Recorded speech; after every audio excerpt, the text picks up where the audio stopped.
Welcome to the Into Novus Knowledge Agronomy Podcast, your go-to resource for agronomic insights, technology solutions, and ongoing education. At Into, we combine agronomic expertise from soil analysis to best practice application methodologies to provide a holistic view for your yield optimization. Our focus is on practical strategies that improve efficiency and drive better results in the field. Join us for interesting discussions, expert advice, and the latest advancements shaping modern agriculture. Whether you're in the field, on the road, or at your facility, we're here to keep you informed and ahead of the curve. Welcome to the Into podcast. Thanks for joining us, guys. Today, we're going to give a little bit of an update on some of the progress or where the crop is across the geography. And then we're going to go into a little bit more discussion on corn diseases, corn fungicide discussion. So I guess we'll start with you, Rodney, if you want to kind of give us an update where things are in Illinois there.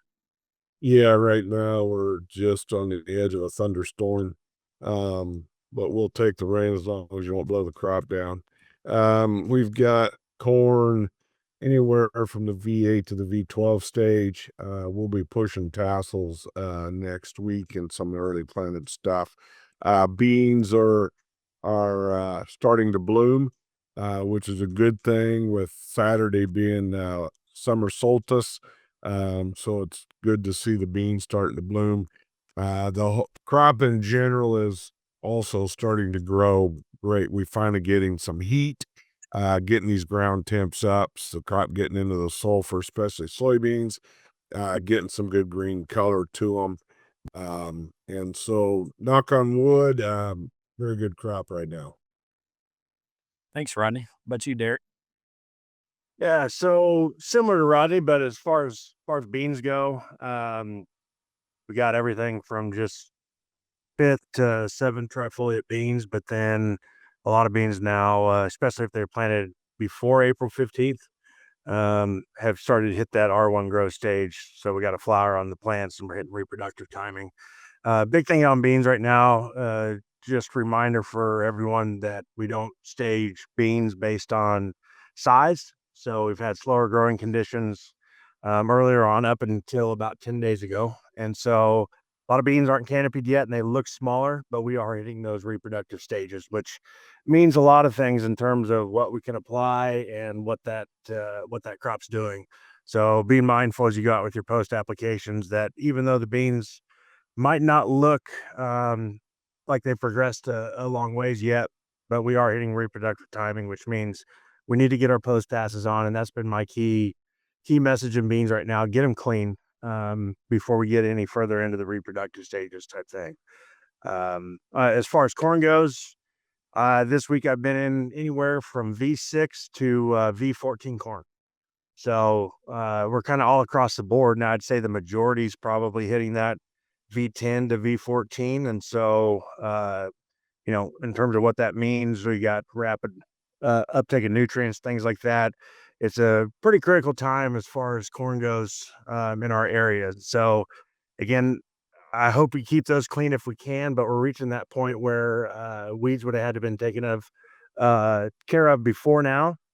And now we're focusing on the nutrition and stress relief in that crop. But overall, things are looking really good. Like Rodney said, we just got some heat starting about 10 days ago, and now we're accumulating GDU so fast that corn's taking off and the beans are going to do fine as well. So Thanks, Derek. I guess for my geography, a little bit more, excuse me. And I guess for my geography, a little bit more variability, just like it's kind of been all season long for us. Kind of like you guys mentioned on the soybean side, the early planted beans, the April planted ones are starting to flower now, but the problem is we didn't have a lot of those. We've got beans that are in that flowery stage. We got beans that are V3, V4. We've got soybeans that are just coming out of the ground, and we honestly still got a few first crop beans still left to plant. Just it's been so wet, and we got some replanting to do. And then we're going to have some double crop here real soon. Corn is kind of similar. Most of the corn would be in that range you're talking about, Derek, V6 to V14. The April corn is V12, V13 in that stage. But then our May planted corn is more that V6, V7 range right now. And then we do have some corn smaller than that. So pretty wide variation, a lot of rain across the geography, wet for the last 14 days. And some of the poorly drained soils really kind of suffering based on that. But that kind of rolls me into a little bit just on that growth and development. We were all kind of, Derek, you hit on the stage, Rodney, you did as well, where you're at. I guess just kind of a reminder, at that V12-ish stage, if that's where a lot of our April corn is at that stage, we're determining ear length. So management can have a large influence on that. Sometimes we all get kind of wrapped around the the ear circumference or the number of rows around, determine it be 6, but that can be impacted a little bit by management, but that's more by genetics and by environment. The ear length, to me, that's something that's more impacted by management. And so anything we can do to try to make that plant healthier, to try to hold on more ear length, that's going to give us more kernels down. That's going to give us more kernels on each row. And so we'll have more kernels total on that ear. So just keep that in mind. Tasseling not far off from that corn. I actually saw some March planted corn the other day where the kind of that flag leaf is sticking up, so the tassel's not far away on it. But we should see tassels on the April corn here within a couple weeks at least. With that said, I think that would be a good point for us to kind of roll into that corn fungicide discussion. So there's been a little bit of development on the tar spot realm of things, and I think that might be a good place maybe for you, Derek, to jump in there since you've got some tar spot confirmed within your geography. Yeah. So, yesterday, Missouri got its first confirmed case of it in Nottoway County in Northwest Missouri, which, we shouldn't be surprised at this point that we do have tar spot. We know we have the inoculum, we got the host with the corn residue and the corn that we have planted now. And so I say that with caution because I don't think there's any reason to panic. Type thing now that we've dealt with it. I mean, we treat it just like any other disease. We monitor it, we stay proactive. And, you know, yesterday, during a fungicide meeting, we were talking, and with our other diseases like gray leaf spot, say, for example, it's been around forever. And can we predict that? No, but we still can manage it with using the proactive approach and using the correct fungicides, things like that. Tar spot is really no different. We should expect it to happen, but when it comes to fungicide, things like that, I guess my point I'm getting at is the corn still grows the same today as it did before tar spot ever came into the US here, I think 2015. Point being is, so when that corn is most sensitive to stress and when it's determining yield the most, that's never changed. And I do not think we should make all our fungicide decisions around based on tar spot alone. And I think doing that over the last couple of years has caused us to misapply fungicides or apply them at the wrong time because we're waiting around for things to come in. And so right now, my message for my guys, yes, we've found it here in Northwest Missouri, but I guarantee you there would be more counties than just Nottoway County if we're actually out looking for it right now. And so my best advice is to stay the course. It doesn't mean we need to go out and blow fungicide on right now because we haven't reached those critical timings around pollination where we normally want it. But what we can do right now, aside from fungicide, is tar spot's opportunistic. We can be applying nutrition, things like that, making sure we get our top dress on because regardless, we know hybrid plays a big role in tar spot, but also a healthy plant is going to defend itself better than one that is going through nutrient deficiencies and stress and things like that. So my message for Northwest Missouri right now, get the plant healthy, give it the nutrition it needs, monitor it closely, but stay the course on that tassel type fungicide application. And as of right now, that's my best rec that I got. So Yeah, appreciate that, Derek. I think one thing important to remember is just the fact that it's not a surprise that we found tar spot. I mean, it's been about the same time of year in Missouri the last 3 years. Also not a surprise because we've had conditions very conducive for it. The temperature's more mild, you might say. We went kind of over this the last podcast, but we've also had a lot of excessive precipitation and excessive leaf moisture, which gets it going as well. So that's really not surprising at all. But I think it's just important to remember it's here now. So when we have, we're going to get it in the 90s again this weekend. That's going to get a little bit high for that disease and it may stall out, probably will. but just to remember that we have it, so when conducive conditions arise again later in the season, it's going to progress more quickly because it's already got a foothold started. But with that said, Rodney, I did want to kind of kick it to you. I know you bring up a few points in terms of protecting yield potential, in terms of insurance with fungicide. I know you got a lot more experience, so I just wanted you to share that. Yeah, so to tag on to what you guys are saying, and Derek said, don't give up on the crop, or let emotions of commodity prices and such drive us to think, well, I can very healthy crop, so I don't need to do anything. Remember that we've got a lot invested in this crop. We've all done a great job of feeding the crop, and we want it to continue to the end. And so I look at it as not only the health benefit and the stress mitigation, but an insurance to what you've already invested in your crop.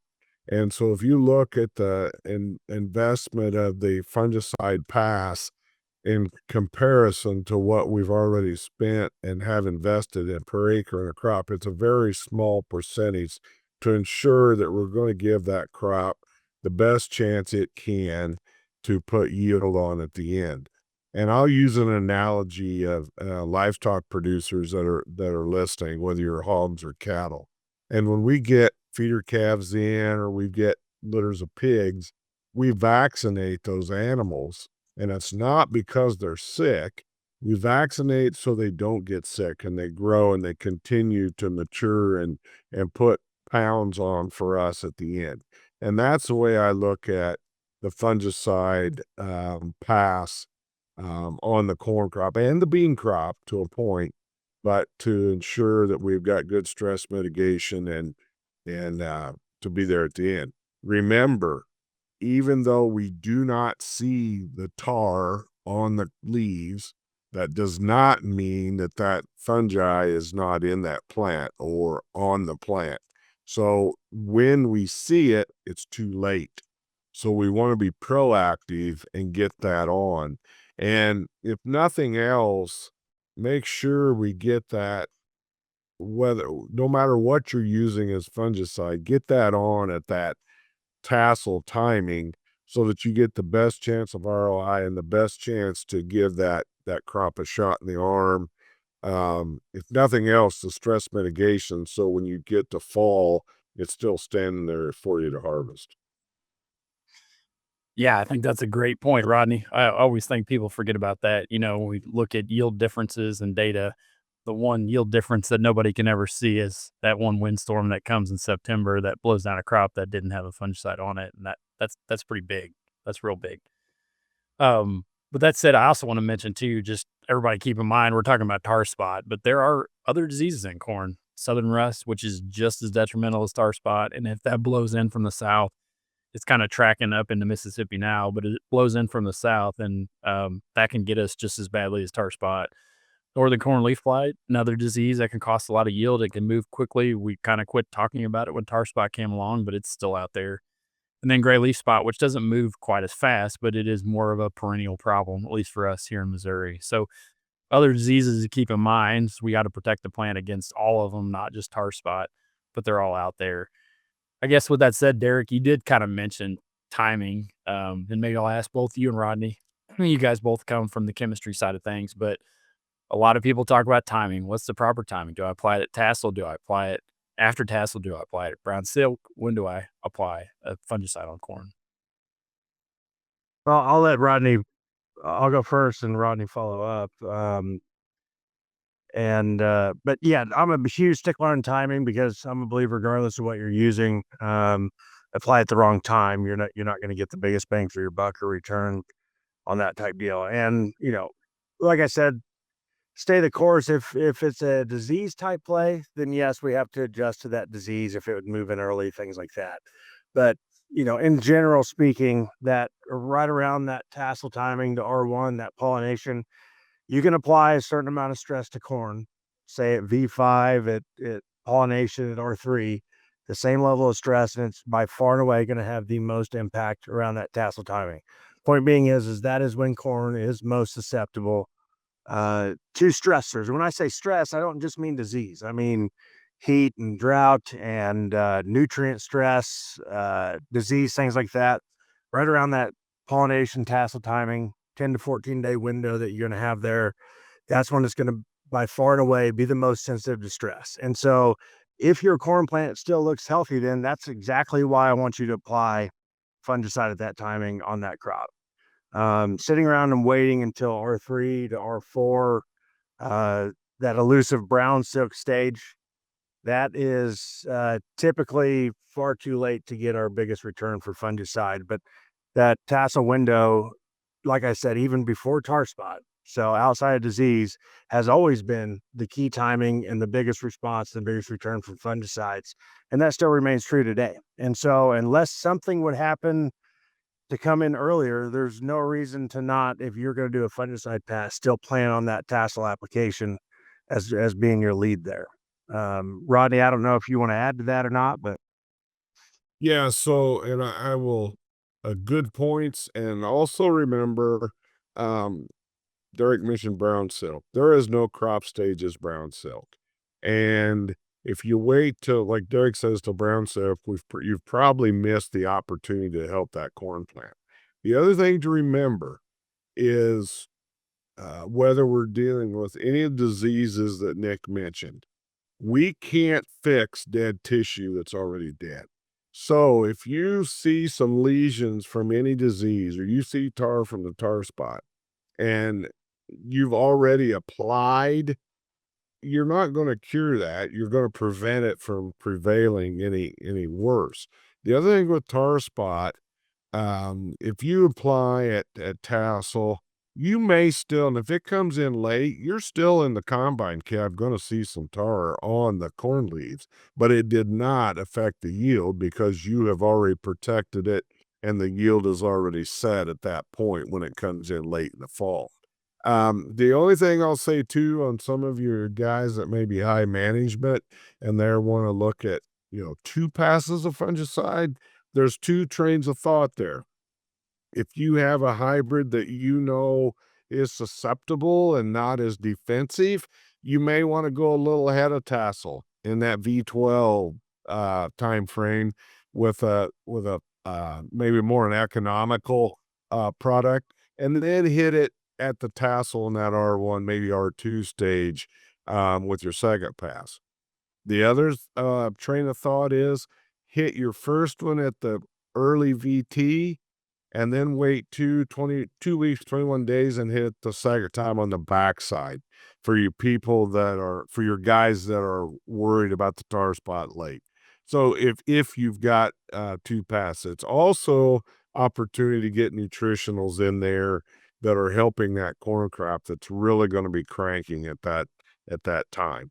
So I hope we haven't overloaded you, but I guess you can sense that we truly believe don't give up on the fungicide and on the crop. I think from your point there, Rodney, on the 2-pass thing, I think it's a really good one, and I tend to fall in line with what you're saying as far as guy in the high management situation. I kinda like that late vegetative and then come back at R2 blister stage, because at that late vegetative time frame, that corn plant is taking in a ton of nutrients. I can feed that corn plant at the same time, maybe do some stress mitigation to keep that ear length, and then I can hit it on the backside with my more premium fungicide to protect it all the way out. But good points. With that said, one last question, and that is on the premium versus generic. We tend to get a lot of that this time of year, especially on corn. I I'll let you guys talk to. I guess I'll give my 2 cents on it first. I tend to be a premium fungicide guy on corn. I think there is a lot of investment to be lost with corn when it comes to standability, et cetera, and just the length of residual time. So I tend to be a pretty firm believer that you use a premium product to give you the most protection against tar spot, against southern rust, against all these diseases, and to protect that stock quality. I just think that's a hard thing to gain with a, let's say, a generic Quilt XL, et cetera, just to get that length of residual, to get that kind of protection. But I think it's a big investment to lose within corn. But what say you, Rodney and Derek? well, I'll let Rodney, he can wrap us up here because he's had a lot of experience with it too. So I'll give my opinion on that one. And I think Nick's spot on when it comes to something like a tar spot, things like that, I don't think you can afford to not use something top tier or premium type level. But I just hit on timing, and my thing is if timing's so important and we have so many acres to cover and the crop advances so quickly from one stage to the other, it's unrealistic. When I say tassel timing, I completely am aware that there's going to be a lot of fungicide that all can't go on at tassel at the same time. But that's where that premium, longer residual, things like that, it buys you flexibility in that timing. Timing isn't quite as important. It's important with all of them, but you get away with a lot more going that premium side. You go something generic that doesn't have quite the residual, quite the effectiveness, and now timing, we're talking days rather than weeks. Um, that you have to get that applied to get any sort of returns on type deal. The other side to that too, and even in non-disease scenarios, I think that I think there's some additional benefits that come with a premium fungicide in terms of that plant health that we talk about. Fungicides are not all created equal, and I think that's something to remember. A fungicide is not a fungicide is not a fungicide. Is they all have their purpose and they all have their strengths and weaknesses. And to an extent, I'm a big believer you do get what you pay for when it comes to fungicide. And so that's something to keep in mind. But in certain non-disease scenarios where a nutrient might be our, soybeans, where disease isn't primarily the main driver for our fungicide, sure, generics have their fit and you can be really successful there. But as far as timing goes, keep that in mind. You're buying flexibility whenever you go premium as well, type thing. But Rodney, I don't know if you want to add to that. Yeah. So the other thing to remember on some of your name brand, or I don't want to call name brand, but your premium products, there's a lot of research and data for stress mitigation and other things coming with those products, not only just yield. So, you know, they all work, but you got to remember the big name brand stuff has done a lot of research and a lot of coming to you with a lot more in that package than what a generic brings. And so I'm not, I will never, what was I say, talk down to any of them. It's just some are better than others. And it's sometimes also the adage, you get what you pay for. There's a lot of truth to that. So, be cognizant of the grower or the operation that you're working with and what their expectations are. So, I just want to make sure that you get something on there. But if you're around these areas that are tar spot has been confirmed and probably gray coming and all that, I would go with your premium product on your first pass. From there, the generics are a good follow-in. Good points, guys. And yeah, should reiterate the point that, I mean, yes, putting a fungicide on regardless is a good thing in a disease year. And there's going to be some people out there that probably say, well, I've been using generic Quiltec Excel for years and I've been getting a yield response. I do think it is, depending on your level of disease, but getting a higher level of diseases, the premium products are going to separate themselves out. But with that said, guys, you got any other final thoughts? No, I would just say, on diseases, and we didn't hit beans, and that'll probably be, we'll roll into our next one. Um, but if you see the lesions, it's too late. So we've got to be proactive and get it on there at that tassel timing. To Derek's point, we know you can't get every acre at tassel. That's why I'd rather see you turn them into your whoever's going to apply them for you a little early, knowing that you've got some lag time if the plane or drone or helic, whatever you're using, doesn't get there. You're still in the window of opportunity. I guess summary for my territory would be get the beans clean now. Layer that residual. You still have an opportunity to do that. Get those clean, and then understand that corn, like I think Nick said, and I alluded to, I got corn that'll have tassels poking out of it here in the next 10 to 14 days. Understand it's coming up quick. What Rodney just said, have a plan we talk about tar spot or anything else, number one is just have a plan for it. And so get that order in, put in quick, and understand where we're at with both crops. But that's all I got. The other thing I'll say, we are not sounding the alarm bell on tar spot. I don't want anybody listening to think that we're No, so we're being not at all. we're being proactive to have a healthy crop, not just, oh my gosh, tar spot has been cited. So we're just after a healthy crop. Good points, Rodney. I will say there was an article from K-State when they found it here last week, and I thought there was a really good point in there that they made, just saying that generally the earlier we find it in those years tends to be generally higher yield loss from tar spots. So it is something to be mindful of just based on historical data. With that said, Rodney, you made a great point about soybean fungicides. I think that's a great transition. That's what we'll cover next time. But for this time, appreciate you guys listening. Hopefully you're able to take something away about corn fungicides, about timings, the importance of it, different products. So appreciate you listening, and we'll see you next time.